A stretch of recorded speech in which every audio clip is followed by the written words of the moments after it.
You got it. Is that it? Yes. Okay, so how do we get the How did link? you get to that? Is this where you went? YouTube. Yeah. And then This? yeah. Then what? What do I go to? Oh, what's up, Evan? YouTube Studio, I think. Yeah. And then create a video, maybe. Oh my God, I've never looked at that. Just about. What do you do?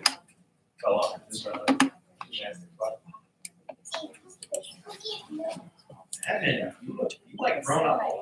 Last time I saw you. He lost his baby fat.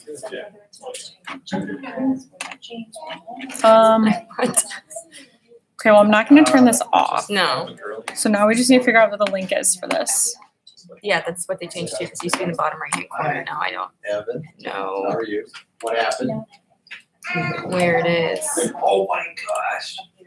It hurt? Still, I bet it hurt when it happened. You didn't cry.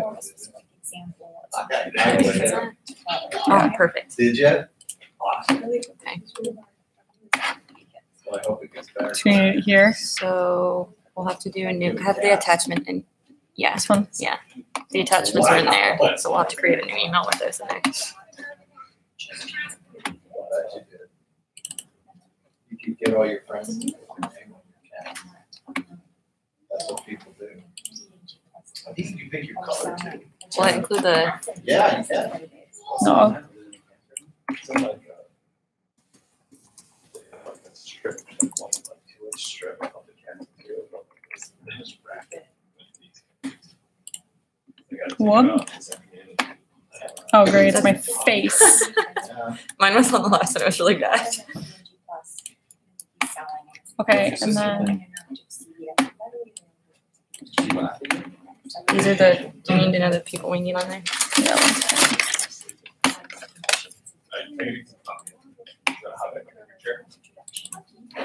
Attachments.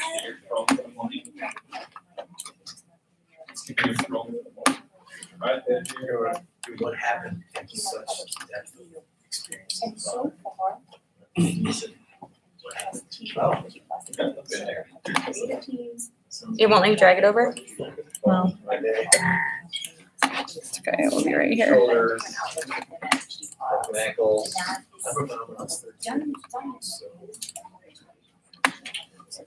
I'm sorry, I can help you. Let me take it off. Evan, come here, bud. What do you need? Well, video twice. Video 3 times. The attachments don't work. Can you drag it to the desktop and then drag it into the email? I didn't send it. Oh, nice. Okay, morning. Okay, so then who has to go to? Stacy or Meet Stewart. They should just pop up. okay. Krista. Are you ready for it? Okay. Why it's taking so long, Stacy? We got like a full bar on that. Oh, this is Okay. Ashley. And Okay. Rebecca. coloring. Or Rebecca is probably, yeah. Storage. Okay. Easy. Juanita. Where do you go? You go to gymnastics? Oh, really? You go to Is that- gymnastics? Wait, it is. Okay. 50. Skylar. Okay. Katie. What? Katie. Guys got tons of It's literally what I want. Okay. Cheyenne. So how high or not does it go? The average or what? Oh, really? Okay. And Kathy. Yeah, that's fine. Totally fine. So jealous. This is perfect. When you bought it, was it pretty quick to get? Right? Yeah, it's worth the spin around. Are we gonna? Should we just leave your email up just in case? Yeah. We'll figure out how to do it after. How about that? Did you send it? Rear brake. Yeah, I sent it. Okay. Should we just leave it like this? We can't really see the screen. Same time, don't hit the front brake. You know what I mean? Rear. Yeah. It's pretty simple. You gotta At least for like. It's very easy. I love it. That's We'll go scootering around the city together, Kevin. Aren't you in Taekwondo? Are you- Right? Moving your sides. Yeah, I just wanted to find out. You don't know. Kevin was part of Oh, this. you do karate too? This is all the same time. Sorry, I'm just practicing my thing. Yep. You're a man of action, right? Right.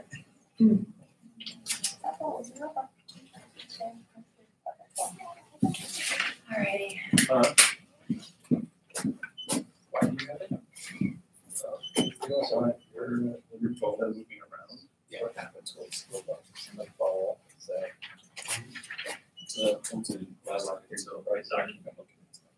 Basically, writing a call. Are you gonna go? Hey, everything with operations that's happening in You're gonna really drive with that. Yeah, just like- Not right after. I got a little work to do. You have an opportunity to like, be able to do it. What do you negotiate? Yeah. At some point.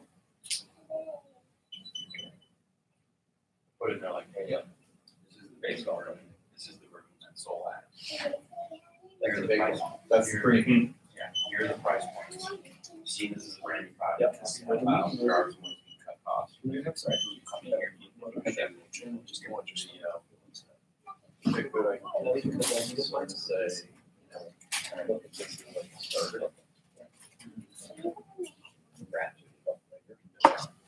So, this starts as a good help. And we go there for a little bit.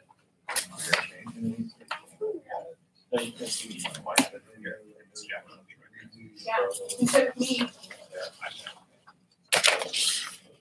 You want to go over back there? You want to sit back here?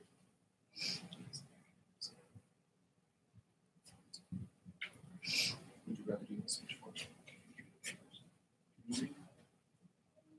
Almost.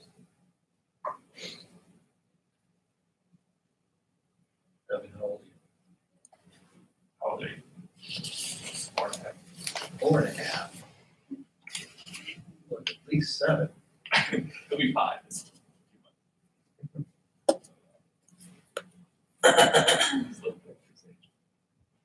What school do you go to? What kindergarten? Parkview, it's all too. Parkview.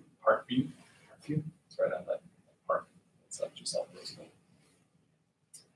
It's up by the Little Brook Bible Center. Is it off of Park Avenue? Yeah. My kids both went to South Park. She gave me a lot of amusing moments. South Park. You go to Hadley? He's not, I don't think that makes Should sense. be like a surprise. Otherwise, it's already given it away, you know? What's the school? Pull it out of your pocket. One person. Yeah. It's chocolate for the presentation. Mm-hmm. All right. Just check out my slides, Jack. Well, everyone's here. Darla at the top. Here. Do you guys know?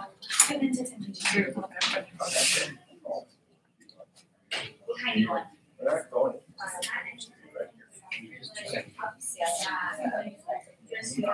Building.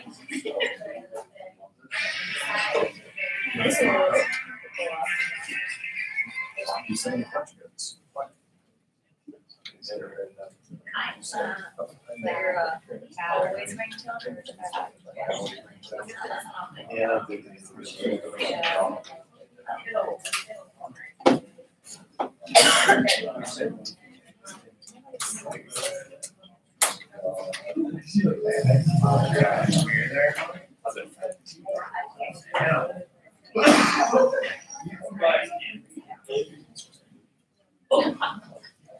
I do. Sorry. I know.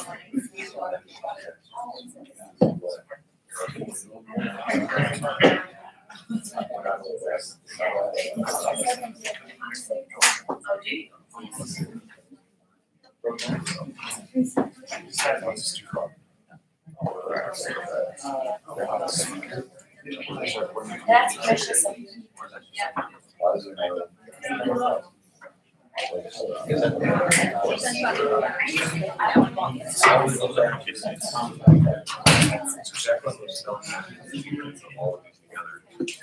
They're all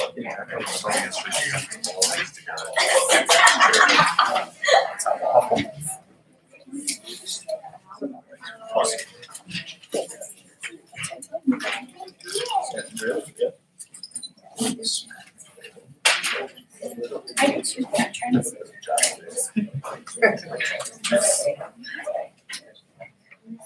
Blue.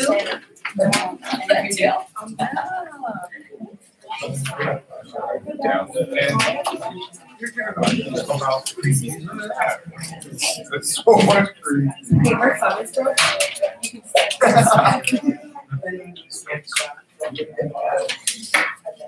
Oh, shit, how much I put? That is a very reasonable. Thank you. Oh, just lied. Just like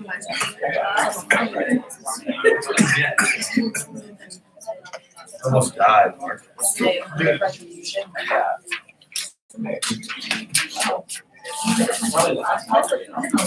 look it up on the dead, I guess. You'd be nice to. Everything's big. Yeah. Just your mind.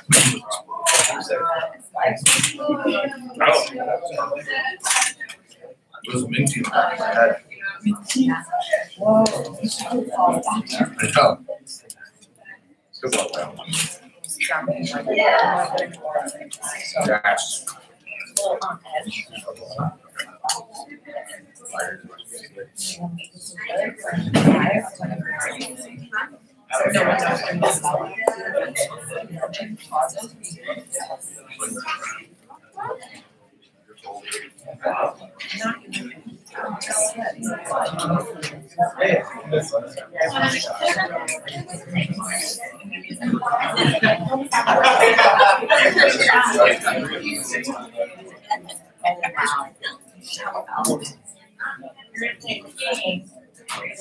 Game are you gonna play?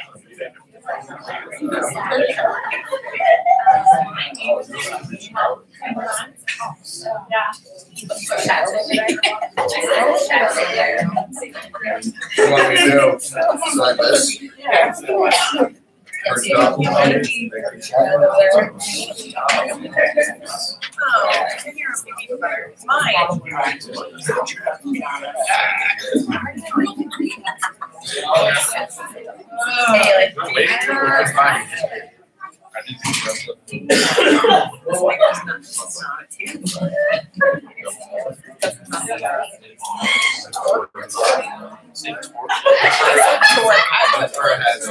Industrial engineer over here.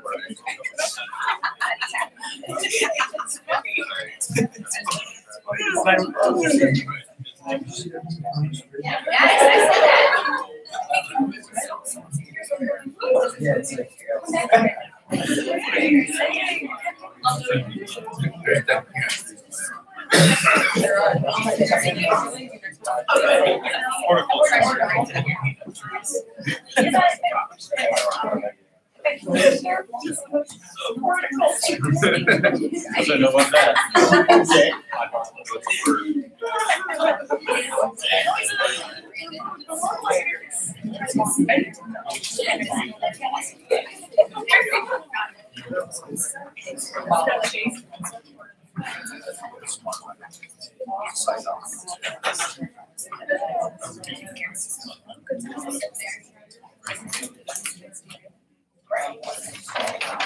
I mean, are you gonna be able to see your desktop?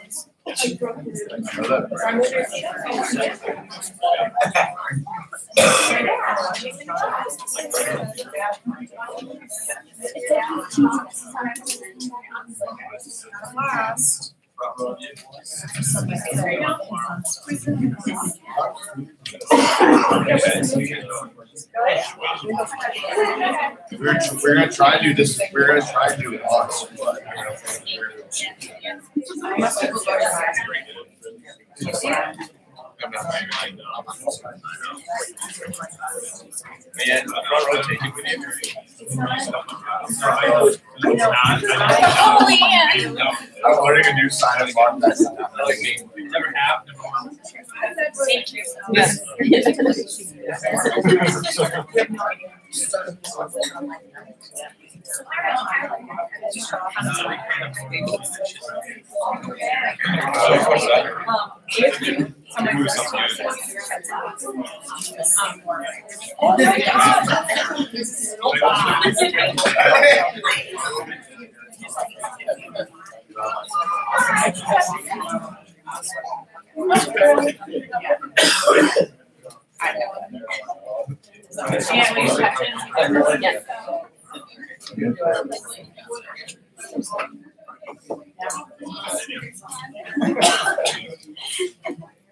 We don't like them. What? Or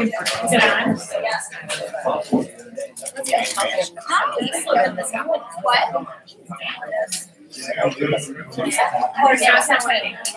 Oh, it's okay. I know. Okay. I know. Oh, yeah, that makes sense. Okay.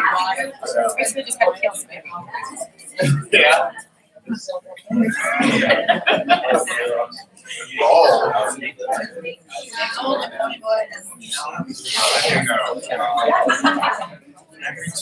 Every fortnight, That's my How was your lesson? Good. I just had to ask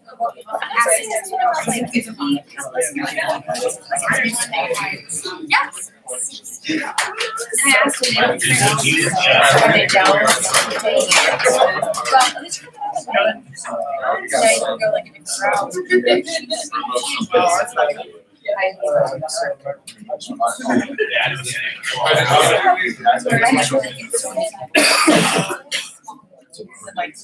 What they do over the end.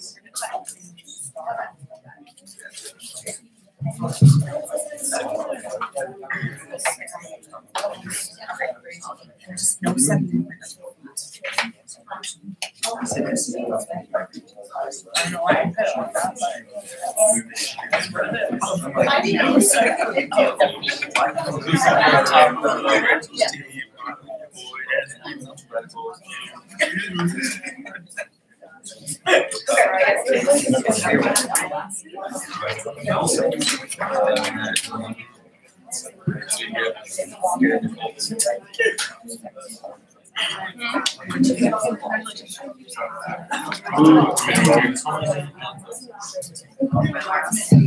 Seven spot.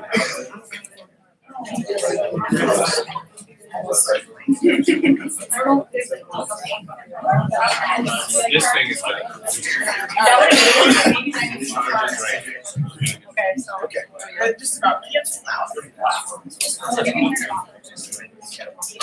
Two more prizes before I make it wild.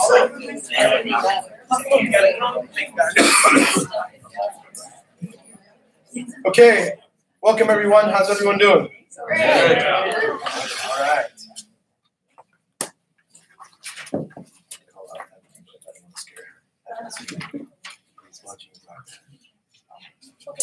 So welcome everyone to the Quarter 2 2019 Rock Rollout presentation. I'm Pedro. If you don't know, I'm your head coach. If this meeting's new for you, this is where we come together as a team to review how we did in Quarter 1 and set our priorities for the next 90 days.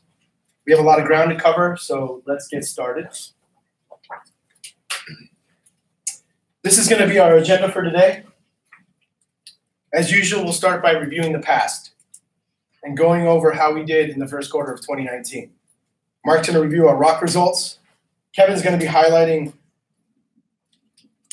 providing highlights for quarter 1. Elise is going to be recognizing our rock stars from the quarter. We'll then pivot to focus on what's ahead in quarter 2. And we have 3 rocks this quarter.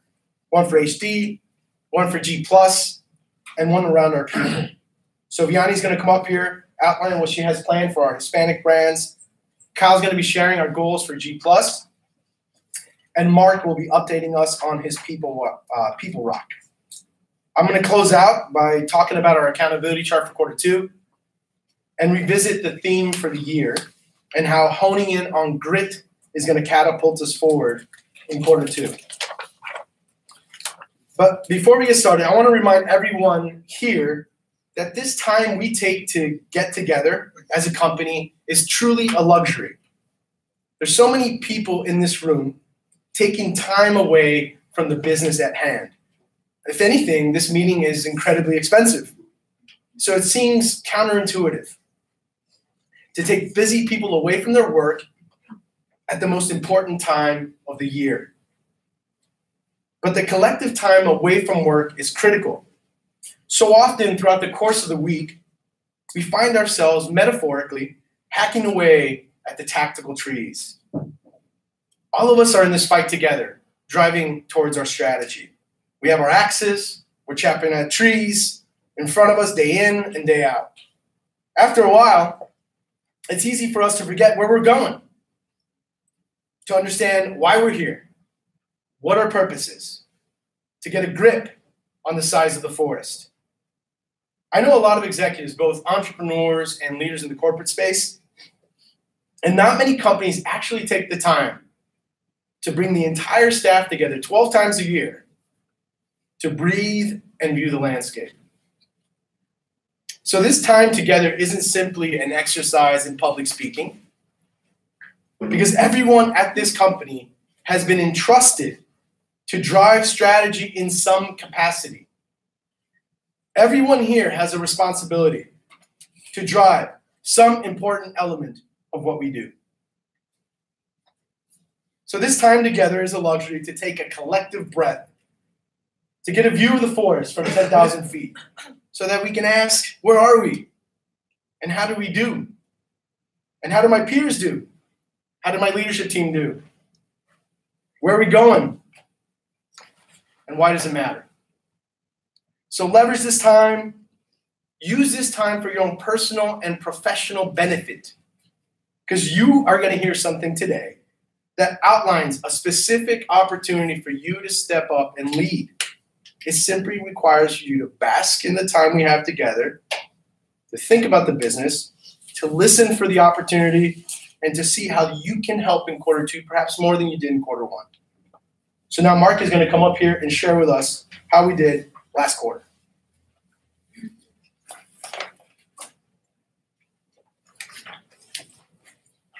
Hey guys, I'm Mark. I am the Managing Vice President. My job today is to talk a little bit about our company Rocks. And Kevin's going to talk in more detail about the other cool stuff that we did, highlights, things like that. So before we start with the Rocks, quarter one is just worth noting that it's an interesting time for, I think, probably all companies, but especially for Carrero. We're coming off the holidays. Everybody's trying to get back into it. And every quarter we have new Rocks, new company Rocks, new big initiatives. But quarter one, we also have new goals for the year. So we've changed our goalposts. We have new goals for the year. We have company Rocks that associate with that. We've made significant changes to the BTO. Every year we do that into the 3-year picture. So it's a time of change for us. That said, it's also a time for action. And so we've got to start the year off right. We've got to get going on it. And we set 4 company Rocks last quarter, which is more than we've had in a very long time. But we got after it, and we did pretty well. So these are our Rocks. We'll come back to these in a minute. We're going to go sort of line by line. The first one that we're going to talk about, Kevin owned. The name of it was to secure 8 to 10 G+ projects by activating the brands, sellers, and resources. So we didn't score 8 to 10 jobs, but we scored quite a few jobs. And we have a huge pipeline. But more importantly, throughout this Rock, we did a lot of really good things and things that are going to set us up to actually execute this and get after this even faster than we've already gotten after it. First, this might sound strange, but we named the thing, and we landed on G+. So that was a name that Kevin literally several quarters ago just kind of threw out on a whim. He's like, well, why don't we call it G+? We're like, all right, Kevin, we'll entertain it for now. We'll come back to it. We did it. We did the naming exercise, and we landed on G+. So that's our name, and we love it. It's going to resonate in the market. It resonates with our people. It does everything that we wanted to do. So we named it, or at least landed on the name. We created a capabilities deck, and a capabilities deck is sort of like a pitch deck on steroids. It's not customized, although it is customized for each when we get down to the proposal stage and things like that. But a capabilities deck lays out for all of our clients exactly what we can do. And that's important for G Plus because people know us right now as a media company. And we need to put out there very succinctly and persuasively the other things that we can do as a creative agency and as G Plus. We also created some prototypes. We created an executive media kit, which you've all probably heard of. We sold that executive media kit. It's a brand new product for us. It's something that was born out of this idea of serving the executive in a more customized way that sort of lives within yet outside of our media platforms. And most importantly, as I said, we sold it. We have over $200,000 in G Plus pipeline. We have several huge, literally huge proposals, 6-figure proposals out right now to companies. They're not all going to close, but a couple more are going to close. And when you look back at this and you think, we just started getting after G Plus 6-8 months ago, and we have multiple projects under our belt already. We have 200,000, 6 figures worth of pipeline. It's huge. We really got after this. So is it done? Almost 90%. I think we're getting into sort of specifics here. We didn't score 10 projects, right? But we scored a lot of pipeline. So we marked this one at 90%, and we're going to get after it again in quarter 2, which you'll hear about in a little bit. So the next company rock we had, Vianney owned, and it was, not surprisingly, around the Hispanic division. And that was to launch the Hispanic division membership growth plan and acquire 1,000 new members. So if we think about the Hispanic division, one thing that kind of sets it apart from our other brands and our other markets is that it relies heavily, at least on the BD side, it relies heavily on a formalized network. And with that, it requires us to maintain that network, to provide benefits to that network, and to grow that network. And so this was all about sort of shoring up or improving the Hispanic division's place in the market by getting more people involved. And we did a lot of things with this rock. The first was we created a community manager role to manage that growth. And Laura Lee accepted that job, I think in January. And she's gotten after it.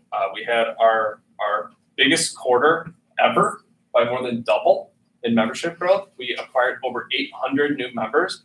So we didn't hit 1,000, but we acquired over 800 new members for the Hispanic division in 3 months, which is huge. We also, and Kevin's going to talk about this a little bit more in a minute, so I'm just going to touch on it briefly, but I don't want to sort of diminish this at all by touching on it briefly. We launched a brand new brand. It's Next Gen Collective. Not only is it a brand new brand, it's a new brand with a new demographic. So we focus on executives, right? Mid to senior level executives. That's who we talk to all day long. But before a mid to senior level executive is a mid to senior level executive, they're a young professional with something to prove, with something to learn, that needs to be engaged. And that's what this brand gets after. Kevin's going to talk about it more in a minute, so I'll leave you with that. But we have a brand new brand out there, newsletter. It's digital only. It's really cool. And like I said, we acquired 800 new members, which is huge for us. We're going to call this rock super close at 85% done, just because we didn't hit 1,000 members. It is what it is, but we did really well with this. And next quarter, it's going to continue and continue and continue. The third goal that we're going to talk about, Pedro owned this one. It's a sales rock. We have an annual goal to effectively align our sales teams with our strategy and get after a shitload of revenue this quarter. And to do that, we kind of have to start with the basics. And that is a new manual. It's a new onboarding process. It's all of that stuff. It's setting us off on the right foot so that we can align all of the salespeople on the second floor with exactly what we're trying to get after. And so Pedro, with a lot of help from Jacqueline last quarter, designed a new manual. It touches every thing you could possibly want to know about our sales process. And we rolled that manual out. We designed it. The creative team did a great job designing it and writing it. It's beautiful. We also have a new onboarding program that Lexi is running. She got promoted at the beginning of the year, or at the end of the quarter, sorry, to run that. And we're really excited about that. This is all about setting up our people, our salespeople, to succeed and to get after it. And on top of that, we sort of brought ourselves into the now with a little bit more digital presence. We have videos, which I think Kevin's going to show one or two of those in a little bit. We have videos, training videos, right? It doesn't seem huge, but they're really important and really effective. We've set up a digital infrastructure to support this, so OneDrive and networks and things like that. We started a sales manager handbook, so sort of a train the trainer type of thing. And we did a lot more. We did all that stuff last quarter, and it took a lot of work. I think we accomplished way more than we thought we would in that quarter. So this rock is done. And our last one, our last company rock, is possibly my favorite. And you may or may not see that what I'm about to say inherent in this rock. But this rock is all about profit. Okay, we're a for-profit business, and that means that we are constantly striving to do great work for our clients, great work for our people, provide a great work environment for everyone to work in. But at the end of the day, it's to make money also. And one opportunity that we saw loud and clear at the beginning of the year was that we were not leveraging our photography to its fullest extent when it comes to driving profit. We know that our magazines make or break our publications. We know how valuable they are to our executives. And what we realized was that with that value comes a price. And we were not charging that price. We had a misalignment between what we were charging executives and the value that they received. And on the surface, it's like, well, that's great. We're over-serving our client. And we are. But at the same time, we were leaving money on the table. So this rock was all about expanding, changing, looking at our photo service offerings, and figuring out what's the best way that we can sell this thing so the most people possible will buy it. But then also, how do we make the most amount of money? How does it become the most valuable thing that an executive can purchase? And we did that. We set out to close $20,000 this quarter with a goal of setting us up with a process and a plan to generate 200 by the end of the year, with 150,000 in profit. So 150 grand in profit on 200,000 is really, really profitable. It's great for us. And we didn't close $20,000. We closed over $75,000 last quarter. So we got after it hard. Stacy closed 60 grand on her own. The cams sold over 17 shoots, including multiple shoots at more than double the price we used to sell them at. This was a home run. This was great. The sort of nuts and bolts of it, we created commercial and personal usage rights. That's a big thing with photography, and I don't understand it. But it's usage rights. How are you going to use this photo that we took of you? It's not yours necessarily. So how are you going to use it? You got to pay us for that. And so we laid out exactly what do you get for the price of the photo shoot, and what can you buy extra, and how can you use it. We practically approached our existing clients to see sort of, hey, do you guys need more usage rights? Do you want another photo shoot? And we sold a lot of this. And so before we move on, I thought it would be interesting to hear directly from sort of one of the main players in this, which is Stacy, and hear from her what it means to actually sell commercial and personal usage. So we're going to call Stacy right now. She kind of knows this is happening, kind of doesn't. She is going to pitch me on why I should buy usage rights for that photo that was just up on the screen. So let's see if we can get it.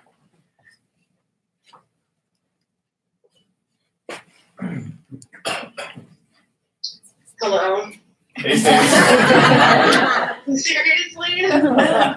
So we're gonna get in role playing mode here, Stacy. I am an Okay. executive that you came across. This is my headshot, and I only have 2 minutes before my next meeting. So you are going to call me and pitch me on what I should do next with my headshot.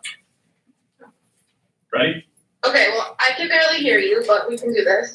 All right. It's more important that we hear you and we can hear you loud and clear. So Oh, good. so this is my headshot. Why are you calling?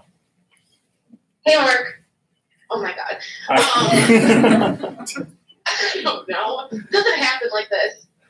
Okay, Mark. So I received your email. I'm happy to talk to you about photo image rights. What are you using your headshot for? Just LinkedIn right now. Just LinkedIn. So at your company, I noticed that you, I don't know, oh God, that you recently created a press release and you're doing a lot of advertising next quarter. So what we have different rights for usage for the image. So if you're interested in using the image beyond your LinkedIn profile for your company or organization, we have commercial rights available. My God, to use to create economic benefit for your company or to leverage yourself as an executive. Wait, you mean I can't use this headshot without paying you guys more? I'm sorry. I can't use this headshot on my own without paying you guys more? No, so there are different licensing rights to using images. So if you would like to use the image for personal use to promote yourself on LinkedIn or social media or your company website, that's fine. We did provide the 3 complimentary images for you to do so. If you would like to use the image for your organization to promote a product or service, we have some great options with commercial rights available. They start out, you can do a one-time use, meaning if you'd like to use the image for an advertisement, for a media kit, to promote something online or for an event. And we also have usage if you'd like to use it several times within a 1 year or a 3-year time frame. Nice. All right. Can you send me pricing after this call? I can't hear you. Thanks, Stacy. I think you got it. Okay, bye. See ya.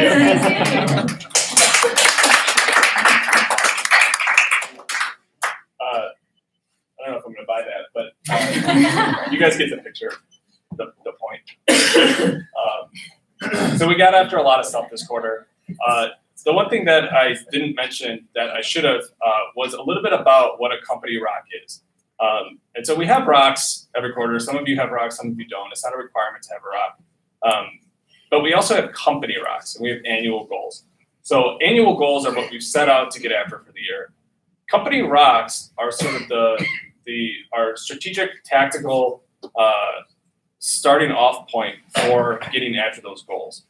To be a company rock, it has to do 2 things. It has to touch the entire company, right? So photo sales, it touches profit, it touches all salespeople, it touches our photography team, it touches our BD team. So a company rock has to touch multiple departments and be huge. It has to touch the very fabric of what we do here.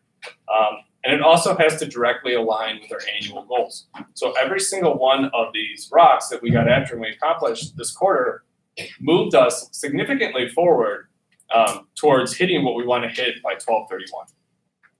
And so that's what we did sort of from a business perspective, a rocks perspective in quarter 1. Kevin's going to talk a little bit in more detail about some of the stuff that I just talked about, but also some of the other stuff that we were up to last quarter. We did a lot of work within these rocks, and we did a lot of work outside of these rocks. So Kevin? Thanks, Mark.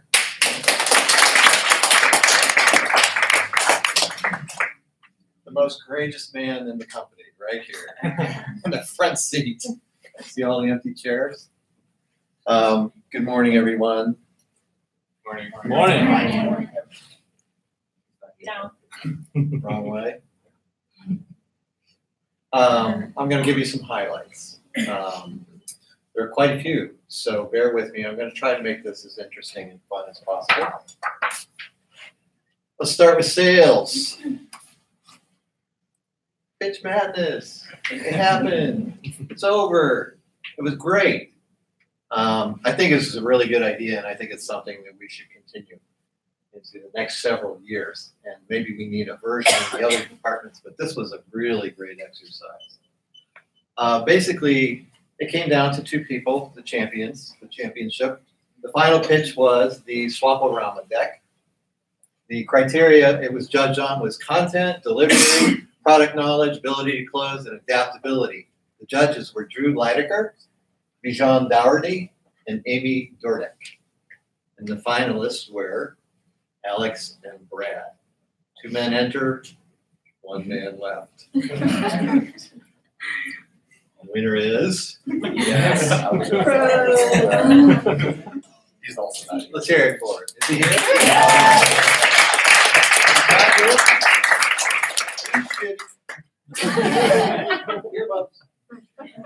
Are you kidding me? I had a whole bit planned.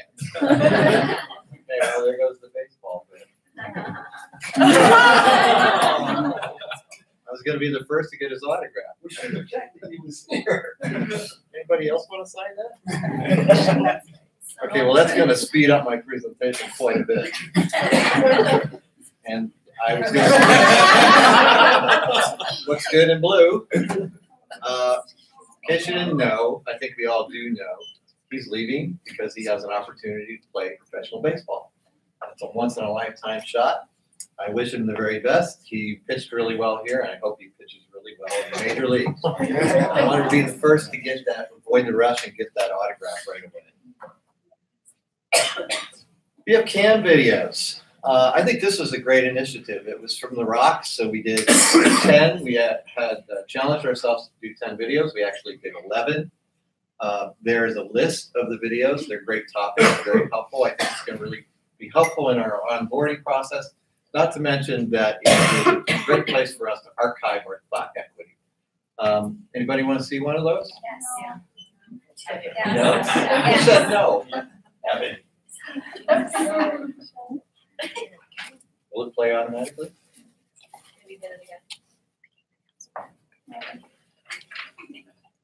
Before you do your first call, before your first outreach, anything like that, just take a step back and remember, yes, these are high-level executives, but they're just people too, and they're excited to talk to you as well. An important thing to remember, which you might not realize you're doing it when you're in the middle of it, is to take a breath and make sure that you're not sounding shaky, flustered, not that nervous, because then the executive could also pick that up, and maybe he or she may not trust you, they may not understand what's going on.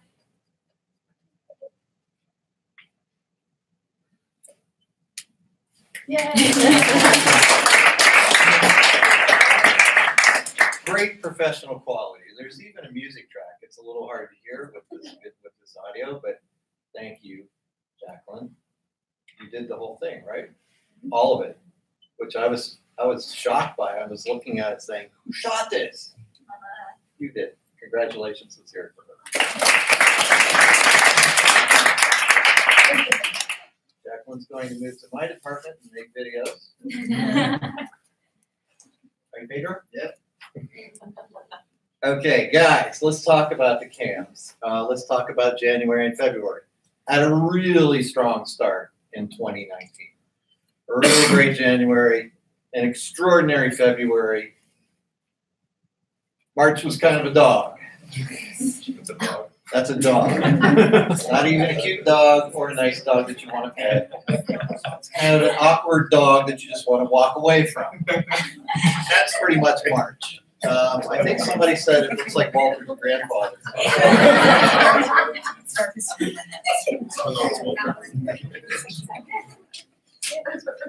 Just so you know, this was the 5th runner-up in the ugly dog contest. You can only imagine where it goes from there. Okay, so March was a rough. We're just not going to worry about that. We're going to move on. The HEHD group has been busy little bees. They've gotten a lot done. First of all, they had the most events in Q1 ever with 6.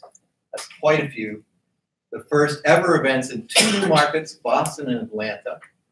They launched the first Hispanic Division content, Q1 2019 issue release with new HE content.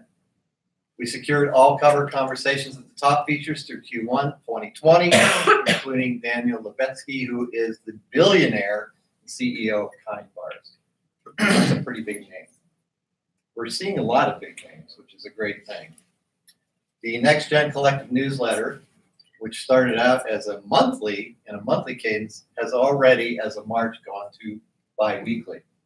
This thing is really going to take off. We're seeing tremendous engagement with this. It's a great engagement tool for us. We've activated new audiences from there, generating close to 600 new subscribers since we launched. Very successful. And we have 2 new partners for the Hispanic division. One is Liberty Mutual. The other is Lilly, not a new partner, but the first one to ever cross 3 HD brands. That's really important for us because that shows that they're seeing one capability here, the synergies of the other, and the synergies again, and they're utilizing the full scope of our services, which is awesome. Plus, they're an enormous company. Dave couldn't be here, but he and I sat down and we exchanged a few words. He gave me a few words that he thinks are really, really important. Okay, I made that up. He didn't really do that. He probably would have just said cash alone. But one important word that he did give me was renewals. We have 1, 2, 3, 4, 5 renewals. Lilly at 100K. B of A 75, Facebook 30, T-Mobile 25, Goldman Sachs at 65. All renewals. Not just new renewals, but multiple year renewals. 3 years, 2 years, 4 years, 2 years, 5 years. What does that tell us? Anybody? They see a ROI. What'd you say, Brave Man? They see an ROI. Exactly. Which is, we're doing something right. Which is great. They do see value in it. When they keep renewing year after year after year, that's a great dynamic. And guess what? Great names. We're in great company here. We've all had engagements at high levels with these brands, with people who represent these brands. I think that's so impressive. Give yourselves a hand.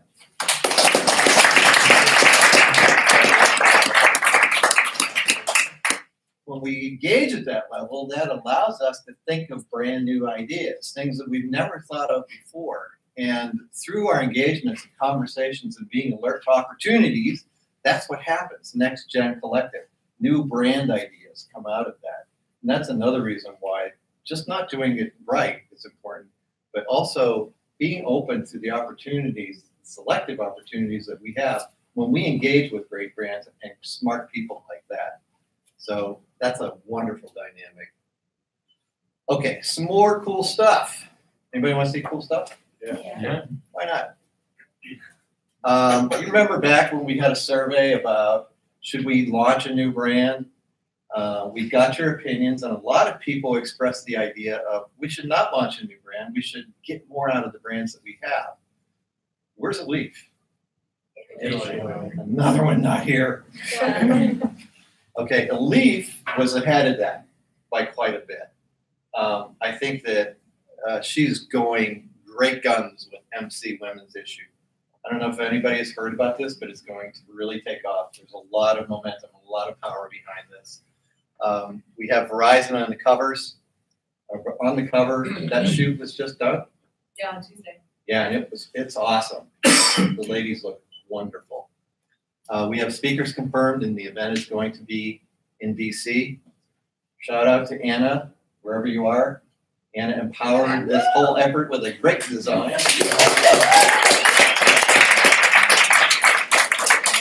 see a lot of opportunity for us to use this at the event.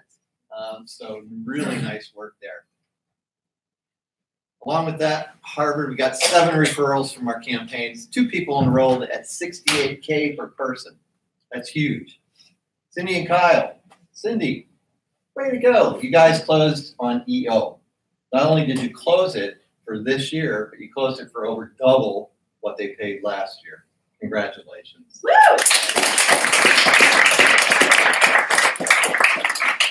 And Stacy Kraft. She sold the national cover of AHL to AmeriHealth Caritas for over $60,000. Way to go, Stacy. I want to also recognize Lauren for the CAM manual. We said it was beautiful. She did it. Great.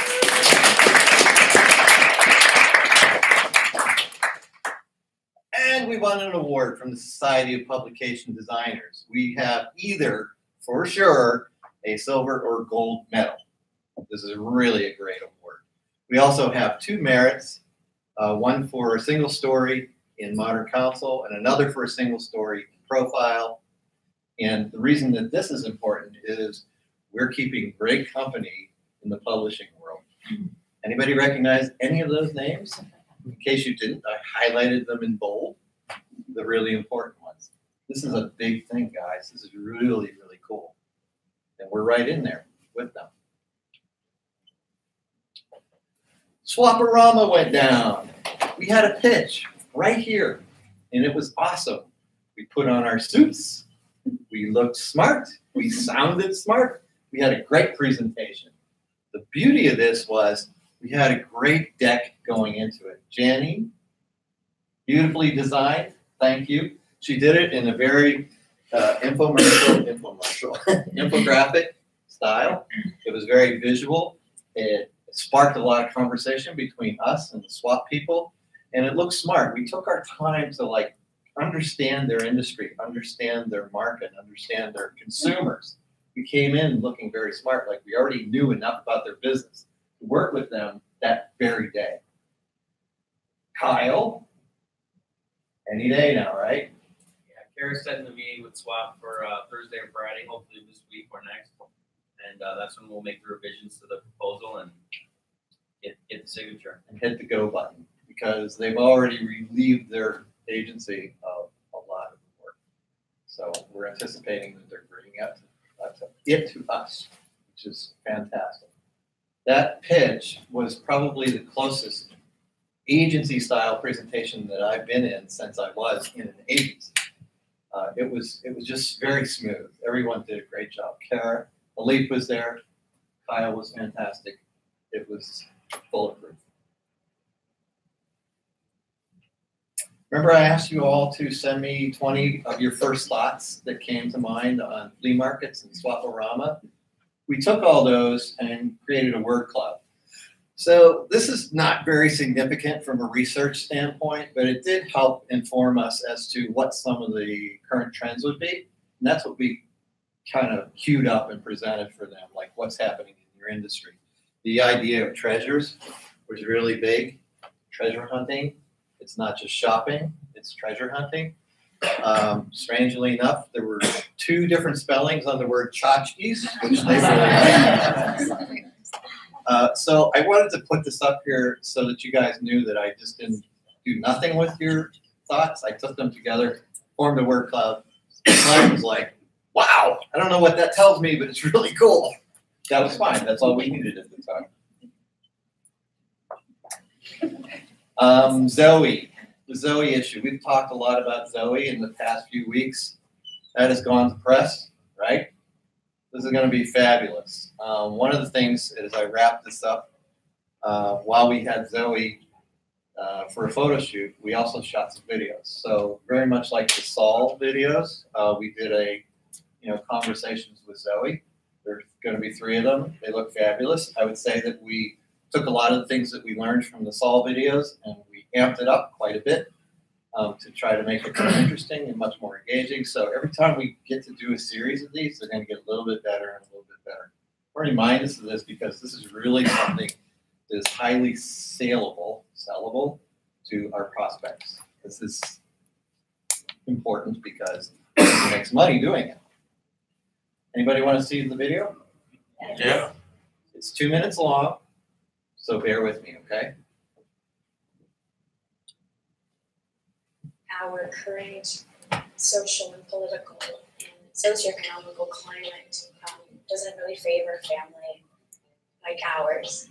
And we are fortunate and we represent, but there are so many other families like us that will be the most negative recipients of an imbalanced system in our country.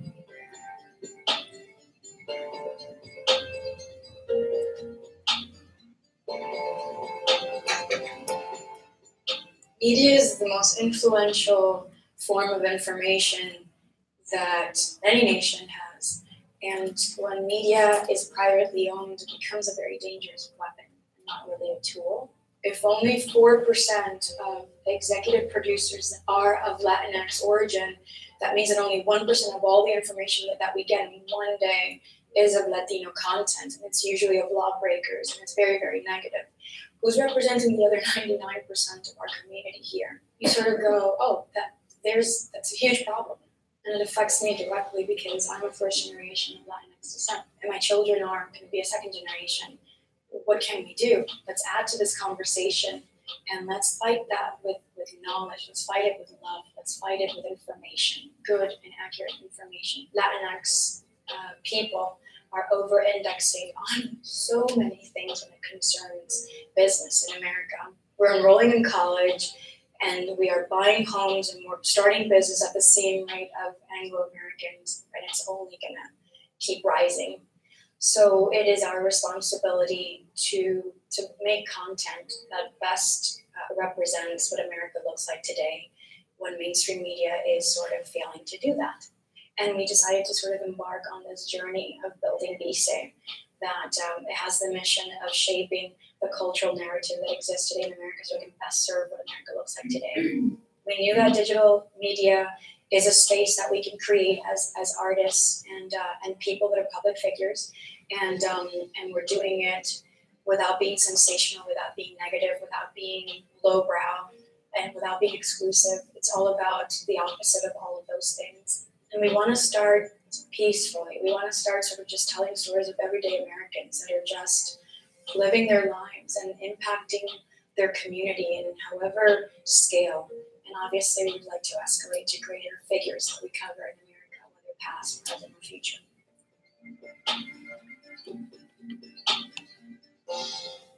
That's it.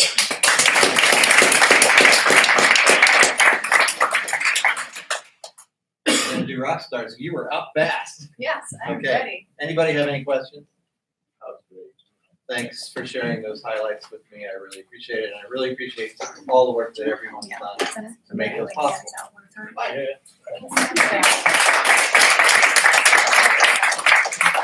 Okay, I get to do rock stars. I think probably everyone's favorite part, where we recognize people that have embodied our core values for the last quarter: excellence, positivity, initiative, collaboration, and fun. We have one rock star per core value. So to kick things off with excellence, we have Jack Harper.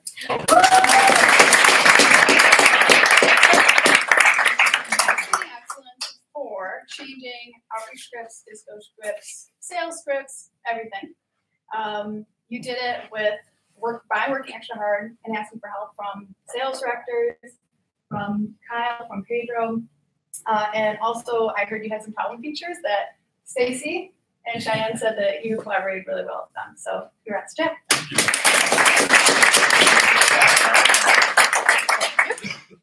For positivity, we have Jillian.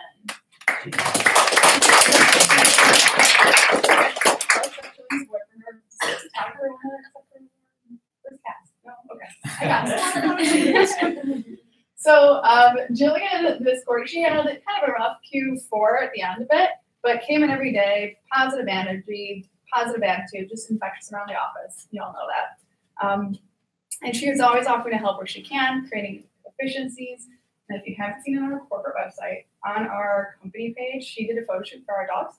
So Walter, Rigby, Baxter are on our company page, and really I get comments from candidates all the time. Like, that's so cool, they got dogs in the office. So yay, Jillian.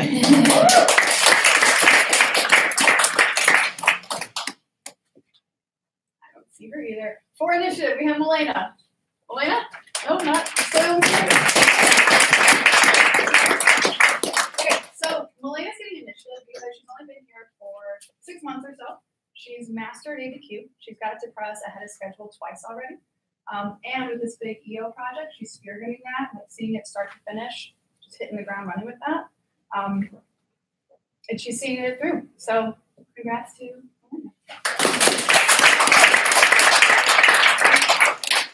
I know this person's not here, but she might be on Zoom. That's Juanita. Juanita, you get collaboration.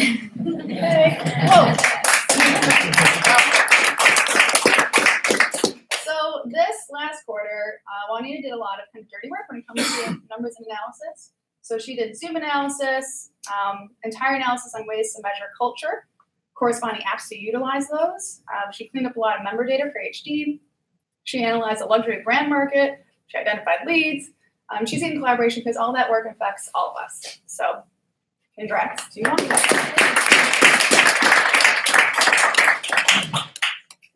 Yes. Joe, you get fun.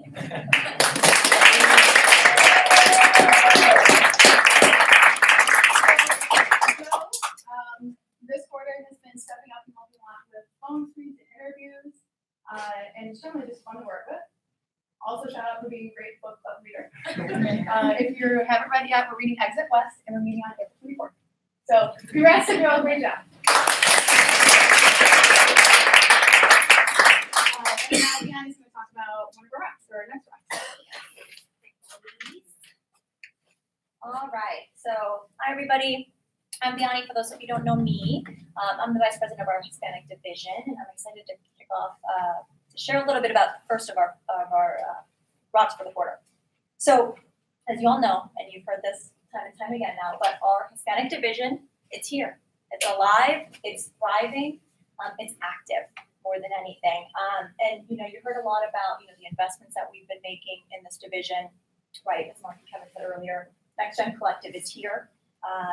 We have new content, we have expanded platforms, video, photo essays, and the Alumni Society is thriving. It continues to thrive, as you guys all heard, with the expansion of membership, renewed partnerships, some of these great partners that we do work with. And by the way, I want to just take a moment because I want to kind of congratulate everybody on the Alumni Society team. We're going on our 5th year, which is a really big deal. So happy anniversary to us. So I want to do a back in 2016 at our summit. So we're going into our 5th annual summit, which is awesome. So I say all that to kind of underscore that, we have within the Hispanic Division, we have a lot of great people doing a lot of really great things, right? We have events and we have membership and business development and camps and creative. There's so many different areas that touch this division, and we're working really hard, right? So towards our own sort of collective and progressive goals. So my job this quarter, and essentially my rock, sort of my focus, is really going to be about, and I think it's also around laying the foundation for the rest of the year also, right? Not just this quarter, but going forward, sort of changing how we better align these goals, like respectively, how we're each kind of doing sort of our own respective kind of work, right? And better aligning our teams. Because, that will allow us to have strength in numbers, and it'll ensure that, our work is complementing each other and that we're working in tandem. So I think, the focus of this rock is going to really be around alignment. That starts with alignment, collaboration, and awareness. So that's, in essence, what my rock is. So for quarter 2, my focus, the rock of the company, will be to strategic align all of the Hispanic Division in terms of all of our people and all of our products and platforms, so that we're constantly, we're essentially getting after, getting back on pace for 1.7 million and 5,000 members. And so the way that I like to best think of this rock, and sort of to simplify it, it essentially boils down to, getting us all into, the habit and the practice of working together, right, as a division, as a cross-functional group, in a way that I think is going to be greater, much more interesting, more strategically aligned than I think we've ever really worked together in the past. So I'm really excited about that. And, that's going to include, not to get into the nuts and bolts of the rock, but it's going to really include, meetings with greater frequency, like bringing everybody together and talking about, what we're up to in all of the different areas. It's going to be incentivizing collaboration across sellers and non-sellers so that we can start collaborating more efficiently. We're going to be actively creating this working knowledge of all of these different platforms. We've got amazing brands, amazing products.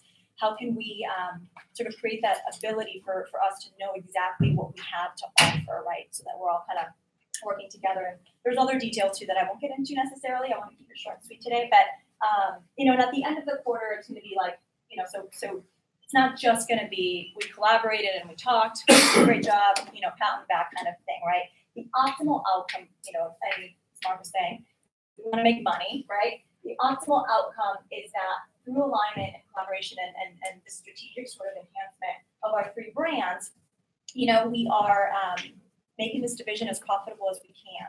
You know, we are reflecting, you know, the investments that we've made into this division, the size of the division, the size of the group, into the revenue that we're also generating. So that, you know, to get us back on you know, that right track for the goal. So, you know, this I think I want to highlight. Oh, I think I'm a little early. Sorry. So it's really about to kind of boil down sort of what that collaboration can look like, right? It's about whether Jenny has an opportunity that comes her way, or James, or Norman, or Laura Lee, you know, any one of us. If we have an opportunity, right? It's about how can we work together. Let's talk and think through how we can collaborate to really maximize the opportunities that are in front of us to then get after that annual goal. So I'm talking a lot about it, kind of high level, big picture. What does collaboration alignment look like? What does that mean, right?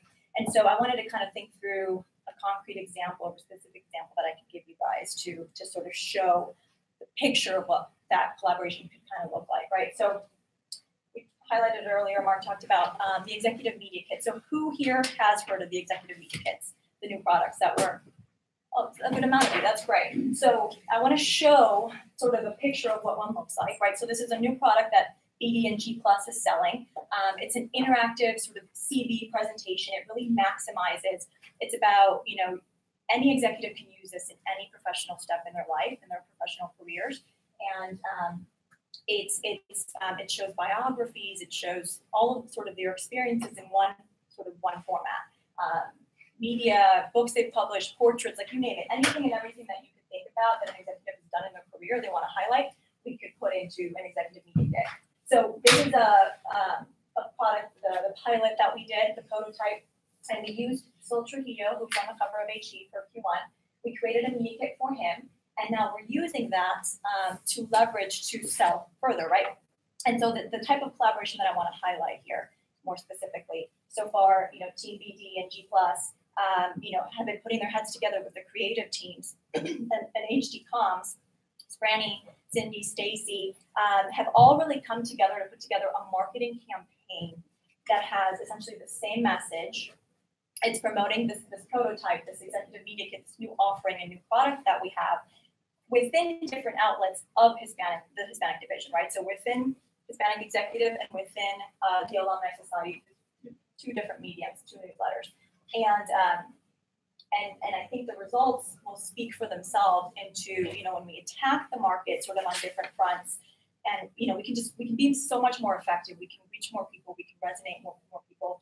And I pause here too, because I want to go back to my claim that we truly have such engaged audiences, and sort of the proof is in the pudding, in my opinion, because so when we launched the campaign, this is the result.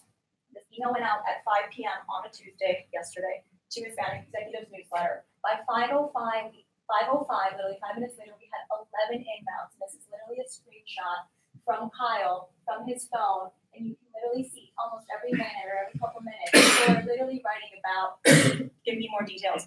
What's the cost? I'm interested. This is interesting. Like, that is so valuable. So I just wanted to highlight it. Kudos to everybody who was involved. The other quick, super quick example that just came to me as I was preparing for this actually came from ABQ, and I wanted to call it out because Cameron Macco, am I saying that right? Yeah. Okay.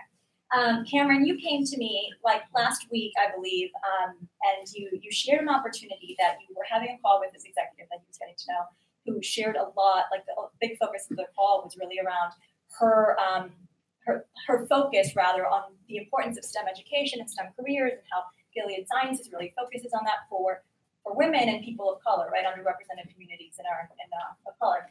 And so he came to me as a, hey, I just wanted to let you know about this because there might be an opportunity here for HD to, you know, kind of work with this person and or Gilead and introduce them to our brands. And so there might be more of a strategic, you know, play here. So I just wanted to thank you for that because that's setting the example of what this kind of communication and collaboration could look like. So thank you. I wrap up. I'll keep it short and sweet, but I'm just obviously very excited about this rock, and I think there's going to be a lot of great team alignment that's going to come out of it, and hopefully a lot of great positive outcomes. So thank you guys for listening.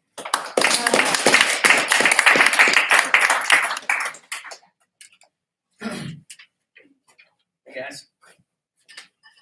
All right, so my rock is focused on G+, and so now it is time to market this brand, similar to what Gianni was talking about, marketing the executive media kit. We need to start marketing G+, this new entity that we've created. We need to pitch it 24/7, and we need to win business. And by winning business, I mean 2 agency of record accounts, which I'm sure some people know what that is. If not, we're going to get into a little bit later. But right now, we are at the stage, right? We're the chick, myself, Gianni, Kevin, Kara, Alif, like we're done incubating. We've sat in the incubator long enough, right? We're out of the shell, and now it's time to go look for our own food, right? So we're hungry. We need business. We've landed, as I think Kevin mentioned, and Mark also mentioned, our goal last quarter was 8 to 10 projects. We landed 6, but project work is fairly tactical and it's fairly short. So we're looking to land more strategic projects. So hopefully, once we can feed ourselves with some strategic business, possibly we'll be able to fly one day. Although thinking about this, I don't think chickens fly, so it doesn't make sense anymore. Should have been like bald eagles or something, anyways. But so this quarter, it's really about bringing our strategic work to life through the acquisition of large and strategic clients. And so up to this point, as I mentioned, lots of project-based work. We've worked with the Stanford Latino Entrepreneurship Initiative. We designed some of their ads. We've worked with, obviously you guys have all heard about Cheer TD. We've worked with Deal Room. We've done some work with Arcalea. So multiple companies, project-based work.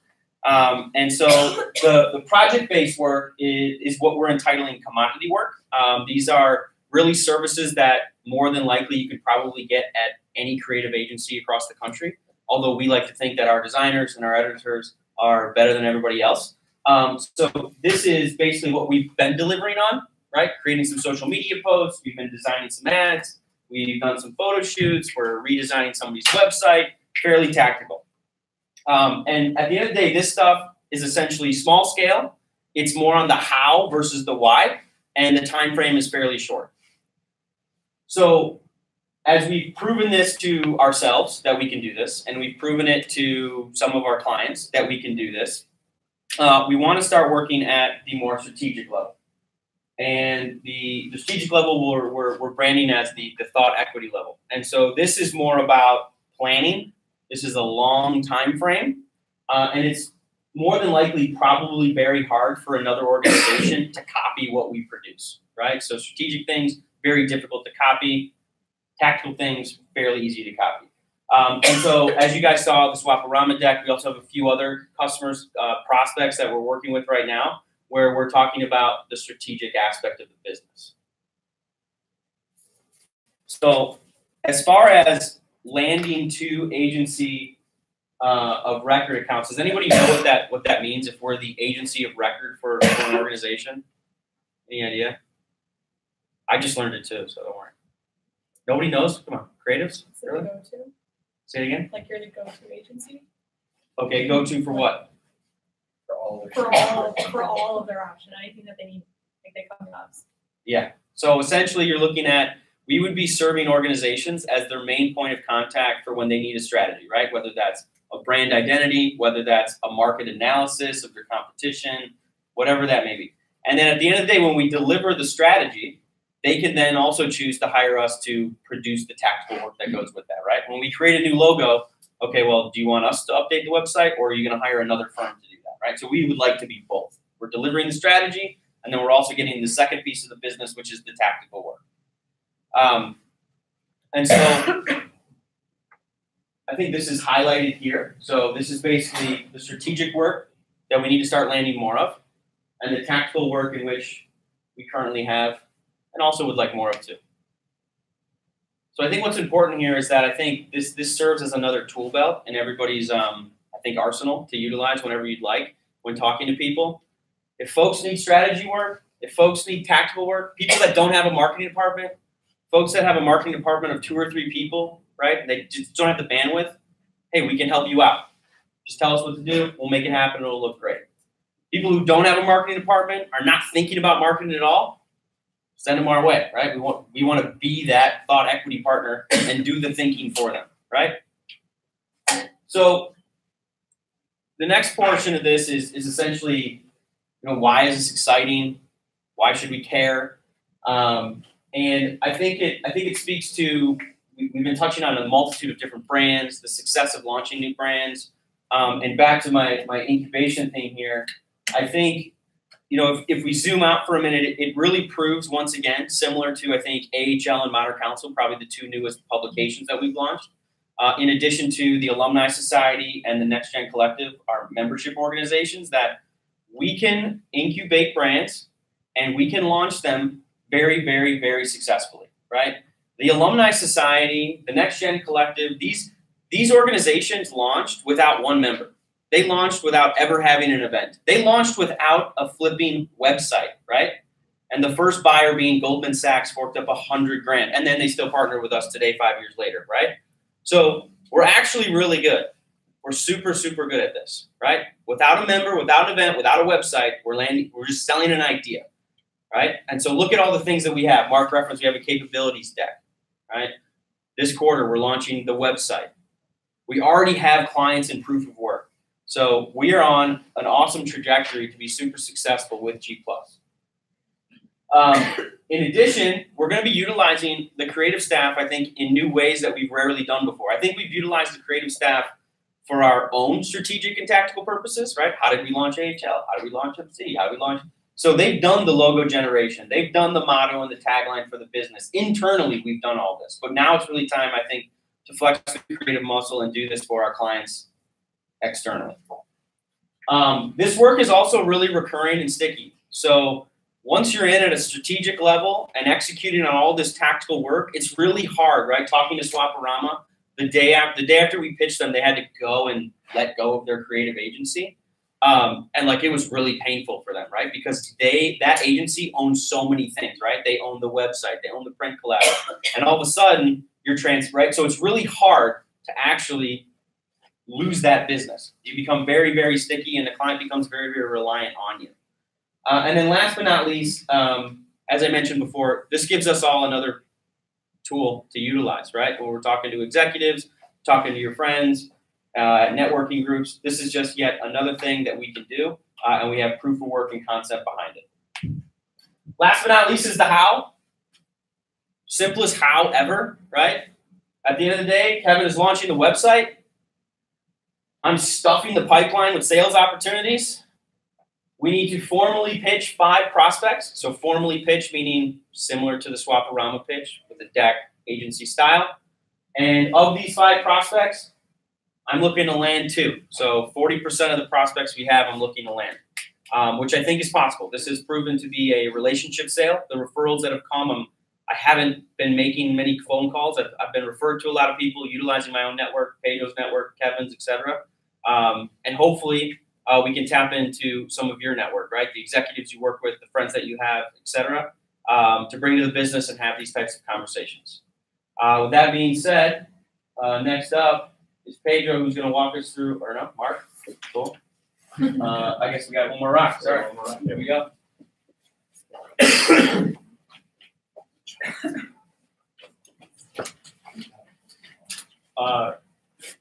So sorry guys, my son has joined us today.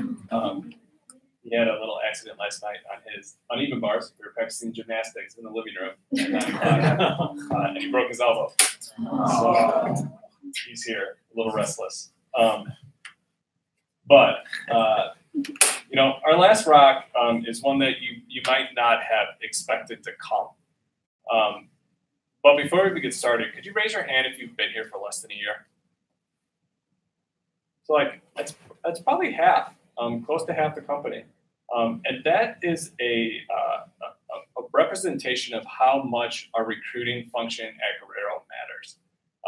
And we're not alone, right? There's, recruiting is a major function at almost every company. It's often not thought of because it operates sort of behind the scenes, right? When you see someone new, you think about the person who's new, not the person who hired them. That said, recruiting is incredibly important to all companies, and it's incredibly important to us. And so this company, Rock, the name of it is to launch the Guerrero Media 3.0 talent recruitment and company onboarding plan to make sure our company looks, feels, and is the best place to work. And so with recruiting, the whole notion that if it's not broken, don't fix it, that doesn't apply to recruiting. It doesn't apply all that much in business, actually, but it certainly doesn't apply in recruiting. And I don't want to say that we have this rock because there's something wrong with our recruiting process.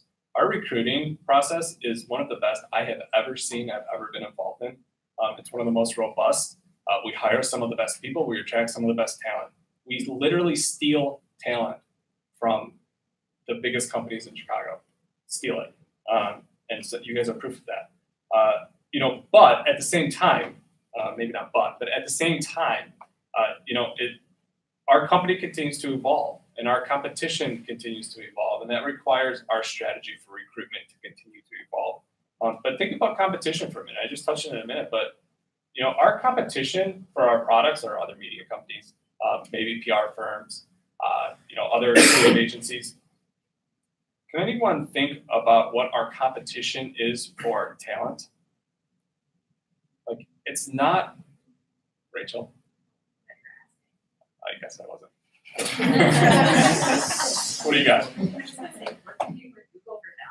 We're competing with Google. Does Google do magazines? I don't know. They probably do. But do they do executive media kits? No. Do they have networks? No, they just closed it down. Our competition is any company out there that needs super talented salespeople, super creative creatives, and really effective and efficient operations staff. Right? Can you think of any company out there that doesn't need at least one of those things?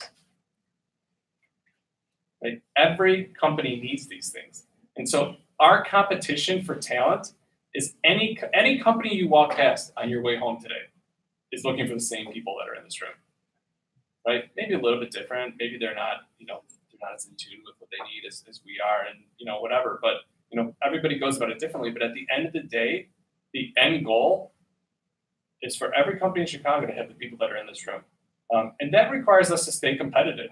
It requires us to stay effective and efficient at how we court and attract and retain talent across our company. And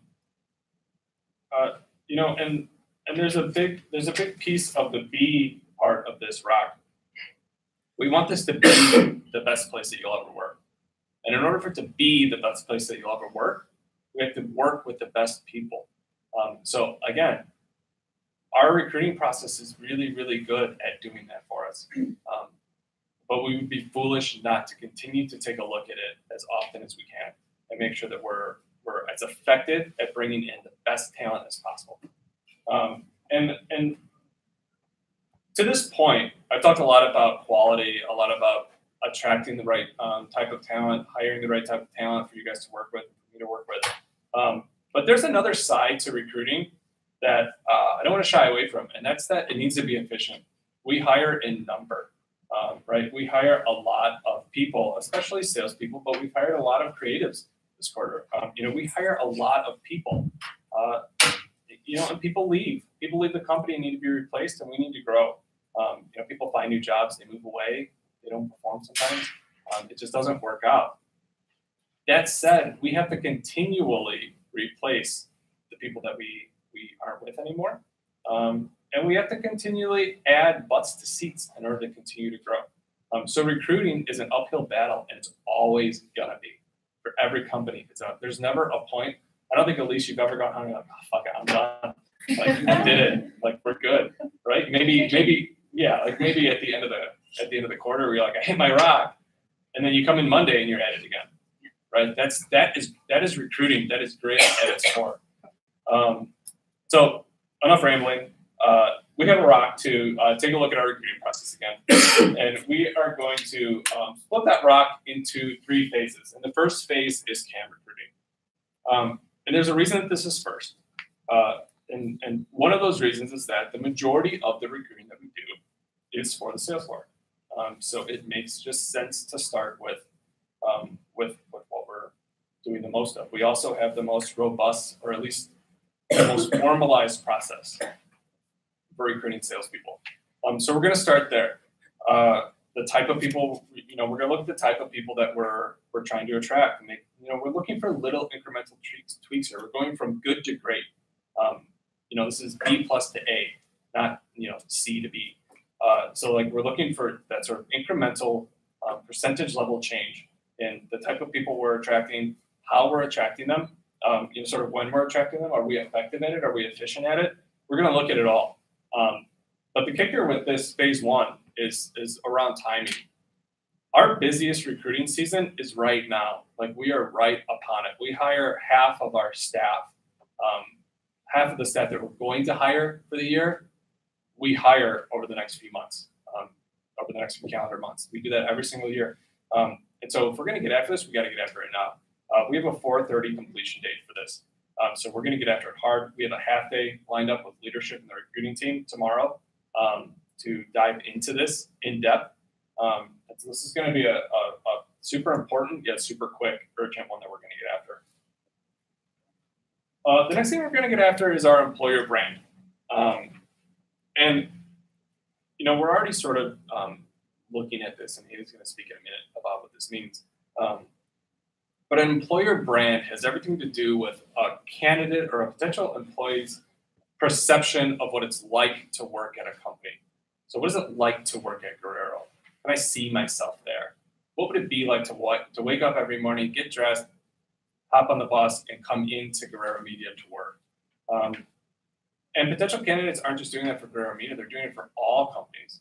And there's a lot of gray area there. And candidates fill that gray area with their perception of a company.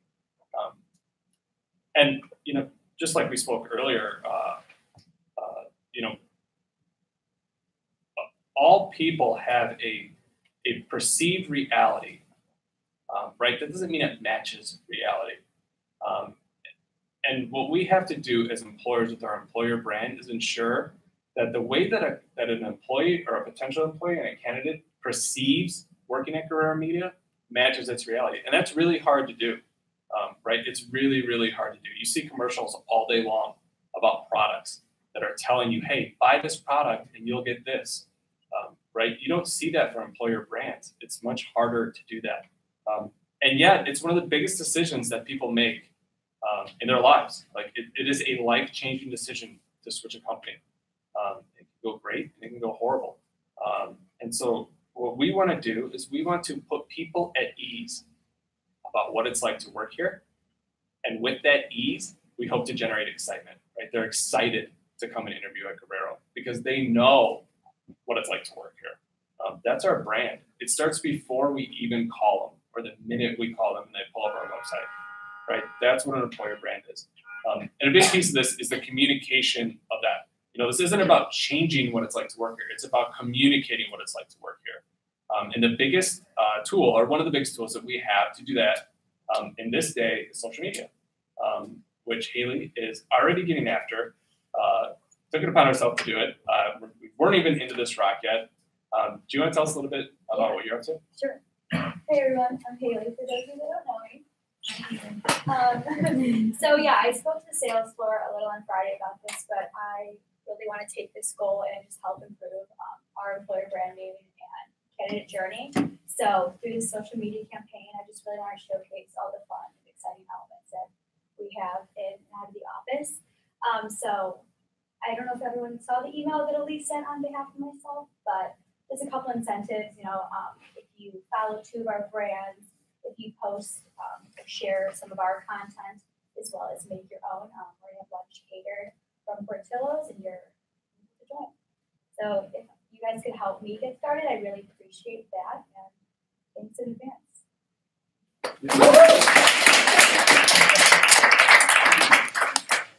So this isn't a requirement, but it's a requirement. So if you can help. We need everybody's help. That's how this stuff works. That's how social media works. You guys know that. So let's get after it. Let's attract the best people that we can. Phase 3, it doesn't have to happen after the employer branding. We're going to sort of get after this at the same time. But it's all non-camp hiring, right? So we have a very robust, very formal process for camp hiring. We have a less formal, not necessarily less robust, but less formal process for hiring other positions in the company. But that doesn't mean that it's not equally as important. It is equally as important. And so we're going to take a look also as we go through this at, well, what is our process for hiring non-salespeople, right? Creatives. We've hired a lot of creatives this quarter, which is great. It's a lot of new talent to do our work. And it's Kevin and Joe and Cindy and others, just kind of getting it done. So what's our process for that? What's our process for when we need to hire another accountant, right? We don't have a process necessarily for it that we stick to. And so, along those same lines, how do we attract those people? We spend a lot of work attracting and talking about and fine-tuning how we talk about our sales roles. We don't do that so much for these other roles, partially just because we don't hire as many of them. But it's time to figure that out, to lay it out, to put it on paper, figure out what the best way to do that is. So similar to what we do with the CAM job, look at who we're hiring, how we're hiring them, how we're going after them, how we're talking about this company.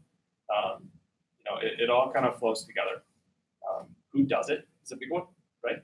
We had Kevin, he's like, well, I guess I'm doing it.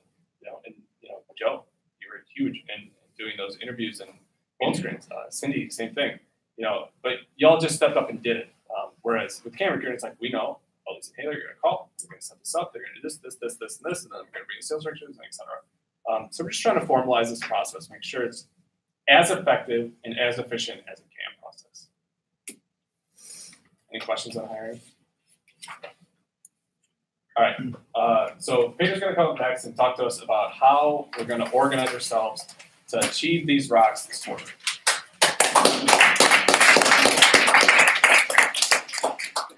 All right. So at Guerrero Media, we don't have an org chart, we have an accountability chart. And that distinction is purposeful. Because it's intended to outline who's responsible for what, who's accountable for what function. And we revisit this chart every quarter. It's our starting lineup. It's what we feel is the best assemblage of our people to get out there and accomplish our goals and help us succeed. Okay? So in the spirit of transparency, there's some hazards, specifically when you see multiple people in more than one box. But that also outlines the opportunities that you and we, by extension, the company, have to grow. Meaning that the boxes that are filled by more than one person often means that there's an opportunity for someone to step up and lead. Okay? So there's 3 big takeaways that I want to talk about today.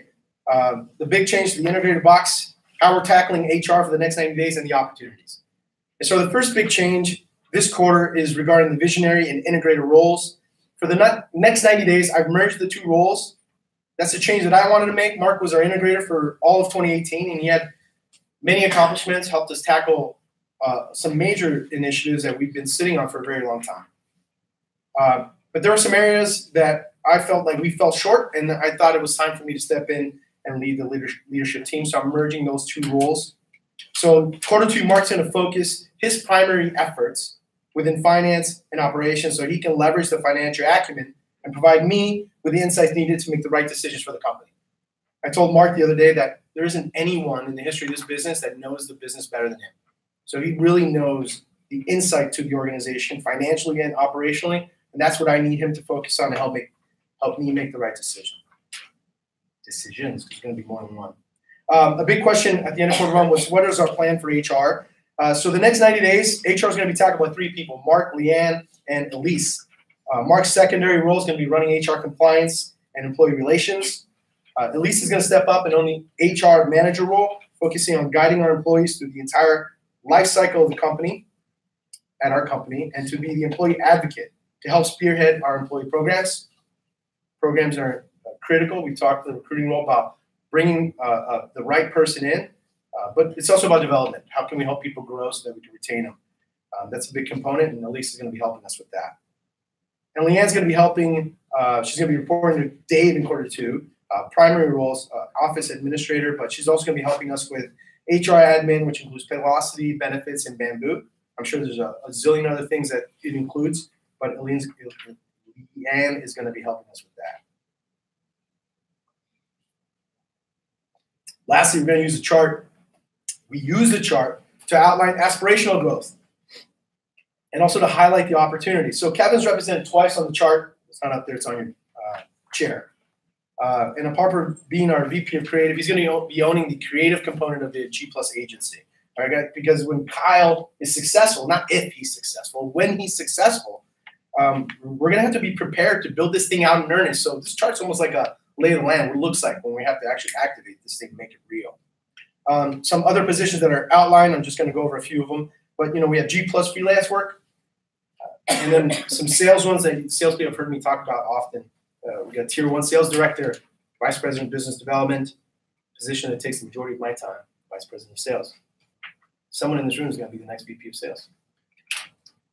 You know what I mean? Is it going to happen in quarter 2? I don't know. But I needed to happen this year, right? So that's what we have planned this quarter for our accountability chart. This chart's going to change, okay? It's not static. It's not static. It should never be static. It changes every quarter, all right? But what it represents is our people approach to tackle the goals ahead. And come quarter 3, we're going to have a new one, okay? So that's it for the accountability chart. We're almost done. Before we're done, because I see some people getting tired and glossy, I need everyone to step up and move forward a seat. Step up, move forward a seat, please. Except for you guys. You guys are right there.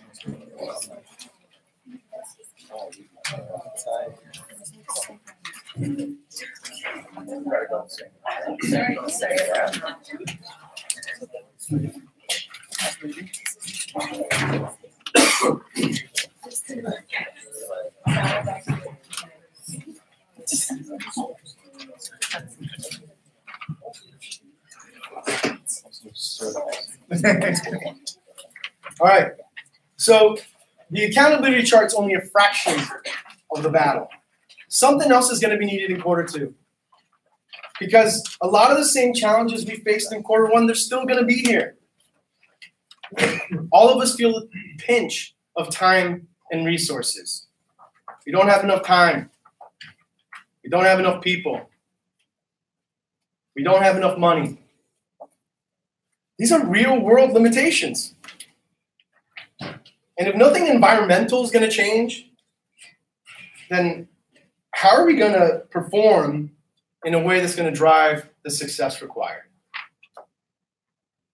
How can we make the limitations we see and feel be creative ones, James Saviano?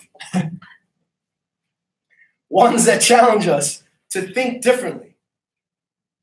Ones that force us to say, watch me. Because I think often we internalize these limitations, and the more we hear and think that we're limited, the more that becomes a reality. I just don't have time. I just don't have time. You know what? I don't have time. So how can we make watch me be a call to action that isn't directed at anyone else but you? To prove to yourself that you have what it takes to make an insane jump that is probably not possible in life. Okay? And to not let any limitations get in the way. Because built into that fabric of that attitude is a mindset. Something that we talked about 90 days ago as the theme for the year. What we need next quarter is for us to internalize the theme of grit and to embody that trait in everything that we do. Because for us to perform in quarter 2 is going to require grit. To have grit requires a belief in some effort. To have a passion in what you do. That meaning is something that you need to find in yourself, okay? So perhaps it's a personal best from quarter 2. Perhaps it's a goal that you've never been able to accomplish. Perhaps it's working towards driving our vision of being the indispensable partner, or designing the best magazine you've ever designed, to write the best story you've ever written in the shortest amount of time, to secure the client you've always wanted to secure. I've shared the meaning that I find in my job, okay? And one of those for me is I believe in the power of storytelling. And I believe in the positive outcome of the work and our content model to share stories of executives whose stories aren't readily told, just like Zoe Saldana was talking about. To connect executives with our powerful networks so that we can have experiences like the one I had at Nike headquarters that I shared a while ago, where I talked to a task member who was wearing a Harvard sweatshirt with a Nike logo, and I asked her, why did you come all the way from Atlanta to join us here in Portland? And she said, when I got your bulletin, I realized this was an opportunity I couldn't miss because I've always had the lifelong dream of working at Nike. So to think that we have the ability to fulfill someone's dream, and often that dream is being in the pages of a magazine. I joke with Vianney all the time. I'm still waiting for the call from Hispanic executives because I want to be on the cover.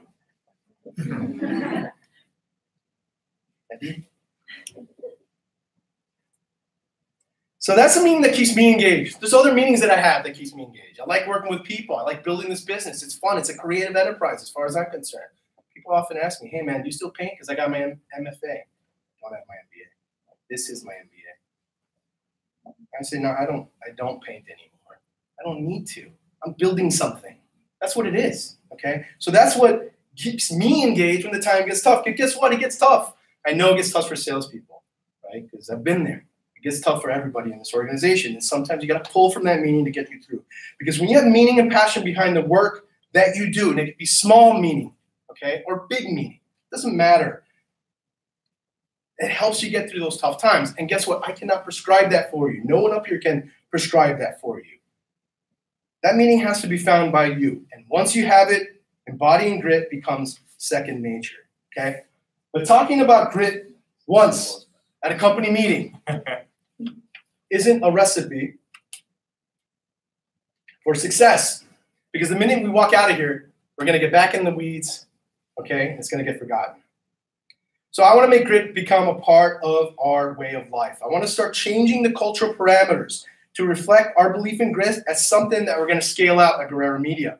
I'm gonna want to make it a core value. Okay, I want to make it a part of our culture, something we live and breathe every single day so that we can't forget about it. Because some of our best people have shown grit in the face of challenges. People like Cam Mecco, the guy who the Cam role was named after.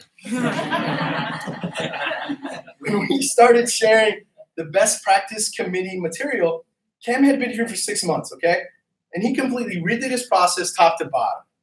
Every email, every call. He worked on the tone of his voice to his posture when making calls. You're always standing up, I see you. He started coming in early so he could work when the office was quiet. He never has overview tasks. He's always controls what he can control. You guys hear me in the sales, we'll talk about that all the time. He's always got a positive attitude. Right before the start of March, I asked him, how much are you going to sell in March? Cam said, 30K. With a confidence I'd never seen. Guess what he did in March? Cam, how much did you do in March? 30K. There we go. Okay, 6 months in the job. Cam could have complained. He could have saw the limitations. Could have quit. We've seen it happen. But he didn't. Okay? He looked within, transformed. That's great. All right? People like Kathy Gantorski. Kathy's role has changed a lot in the last 6 months. And what's amazed me about Kathy has been her attitude and willingness to thrive. She told me today I had to say something positive to her, so say something positive. Okay? That's grit. This past quarter, she took on taking Hispanic Executive Magazine to new heights with some of the best content we've ever seen in our publication. You know, I didn't know we had the chops internally, all right, to edit the work of a nationally syndicated, Harvard-trained journalist. I asked myself, man, we do. It's Kathy. Oops. Jacqueline. People like Jacqueline. You know, Jacqueline did something incredible this past quarter. That rock that I had, I didn't own it. I had my name on it. I didn't do anything. Jacqueline owned it. I didn't realize it till halfway through the quarter that my executive assistant had morphed into a high-performing project manager. Not only did she project manage it, she did a lot of the work. She got it done. And there's no way that I could have completed my rock on time if it hadn't been for her stepping up and taking over. She told me at the start of the quarter, by the way, there's no way you're not getting it done. It's going to be 100% completion. Okay. She could have said very quickly, it's not my job. And I would have said, okay, but she didn't. Okay, she didn't. She saw there was a massive need, no one else to do it, she stepped up. Okay, so to say that she does a lot is an understatement. She works harder and longer than anyone I know. Just look at the accountability chart. She's in a zillion boxes. Grit is in her DNA. And finally, people like Cindy. You're over there. There you are. Who in the midst of change, of helping Kevin manage the creative team, somehow, okay, and I say somehow, because that's grit, somehow Dwayne landed into that skyscraper, was able to find a way to put together an executive media kit marketing plan, which is like, I mean, within 5 minutes, we're getting leads, updated our photo approach with photographers, created a proposal and pitched to Yo, helped Jacqueline edit the entire CAM manual on a Friday. I remember, I was like, thank you. Any one of these major items, Cindy could have said, there's no way. There's no way. I mean, we talked about it, but there's no way. At the end of the day, she got it done. Cindy didn't complain. She dug deep. She got it done. Positive in the face of adversity. Focused. Effective. That's great. Okay? So this quarter, we're going to roll out some activities, some initiatives to start embodying grit as a core behavior. Because we're going to celebrate grit. We're going to recognize it. We're going to make it a part of the fabric of everything we do. With that said, it starts here and it starts today. What are you going to do differently in quarter two to transform? To help lead from your seat. To help make grit a part of who we are. Because that's what it's going to take. In 90 days, as I told the leadership team the other day, in 90 days, guess what? We're halfway through the year. 90 days, halfway mark. You know, halftime in the game. Okay? We have rocks and we have annual goals, and in my opinion, are transformative. It's going to take this company to a totally new level. But as Jennifer Hyman said, who came here for a Chicago event last year, she's CEO of Rent the Runway, an incredible executive. Running a company is 1% strategy and 99% people. Transformation of this company starts with every single one of you in this room. So it's going to take grit. It's going to take you to bring that grit. It's going to take you to transform, to help us manifest these goals and make this strategy real. So good luck to all of you in quarter two. Okay? But you got to remember one thing, you're not alone. We're in this fight together. So let's get out there, bring some grit. It starts today. Let's make quarter two a success. Okay?